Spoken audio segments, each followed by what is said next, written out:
Even before most men had seen battle, the war effort changed the life of Latinos on the home front. Calling millions to military service created massive labor shortages.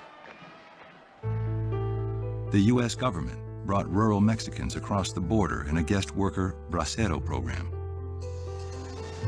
In the cities, the rapidly expanding defense industries ignored tradition and actively sought women and minorities. For instance, you see in the aircraft industry in Los Angeles, Douglas Aircraft puts out huge billboards in Spanish, essentially saying, we have jobs and we want Mexicans to apply. This is a tremendous shift. A young teenager, Carmen Gurrola, quit a job in a sewing factory to work at a Goodyear plant, manufacturing rubberized gas tanks for fighters and bombers. Her job required climbing inside the tank after it had cooled. Just like getting inside of a coffin. My face was totally black from the rubber. Of course, I had a bandana coveralls. I didn't look like a girl. You felt proud that you were doing something for the defense of the country. And I thought, even if I don't speak English very well, doesn't matter. I did the job. Especially in urban areas, the war effort pushed together ethnic groups with little prior contact, including Latinos and Anglos. In some cases, this provides for bridging of those more traditional ethnic and racial gaps. On the other hand, it provides a lot of conflict. In Los Angeles, that conflict would find its focus in a new style of dress, popular among young Latinos, the zoot suit. I don't know where this style came from. We all just took to it. We get our paycheck on Friday, and then Saturday we get gussied up as best we could, go dancing. The girls seem to like it a little better when I dress this way. We also developed our slang. Hey, carnal, your brother. Hey, carnal, ¿cómo te vas? How's it going? ¿Qué suave tacucho tienes? And a nice coat you have, you know what I mean? And there's quite a few that are, I don't want to say, repeat in front of the ladies here, you know? The zoot suit had an association with Barrio gang members, known as Pachucos, adding an air of criminality to the drapes. Though like the black leather jacket of the 50s, some kids wore it just to be hip.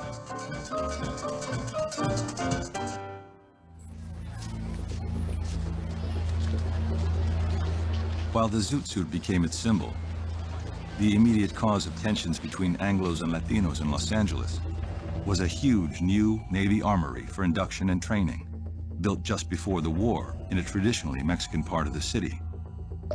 The trip from the armory to the bars and red light district downtown ran right through a Mexican neighborhood, leading to charges of harassment from both sides. White servicemen complained of verbal abuse and physical attacks by zoot suiters. But local Mexican-American youth also felt besieged. The sailors used to come in bunches, drunk, come from downtown and pass through our neighborhood to get to their base. And they would sometimes think that our girlfriends were prostitutes and proposition the girls. By late spring 1943, confrontations had become a daily occurrence. Then on the evening of June 4th, those seething tensions exploded in what came to be known as the Zoot Suit Riots. About 200 white sailors and Marines, armed with sticks and bats, took to the streets, seeking revenge for recent scuffles. Anyone wearing a zoot suit became the target, even those as young as 12. Mexican Americans were beaten, along with those that tried to stop the attackers, and stripped of their clothes.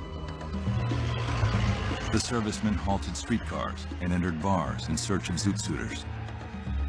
7-year-old Sal Castro was in a downtown movie theater. They turned on the lights, and a bunch of sailors went into the theater looking for Mexican kids. Then they yanked them out and they started taking off their pants or cutting their trousers. And the worst part is I said, well, they're going to stop this. The cops are coming and they're going to stop it. Hell no, the cops stood there laughing. For 3 nights, servicemen freely roamed the streets of Mexican-American neighborhoods, downtown and other parts of LA in trucks and hired taxis, beating Latinos, along with some African-Americans and American Filipinos. So anytime you went someplace, if you saw a truck coming with a bunch of sailors, you just duck, hide.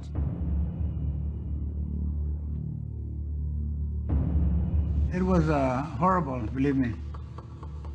Very un-American. Ironically, many of those victimized in the Zoot Suit riots had brothers and friends in the military, or would end up serving themselves. A target of rioting servicemen, Rudy Lopez would join the Merchant Marines, then 2 years later, the Army. They used to ask me, my friends, were you a Pachuco? I said, I always used to wear the pants. I said, I was a Pachuco.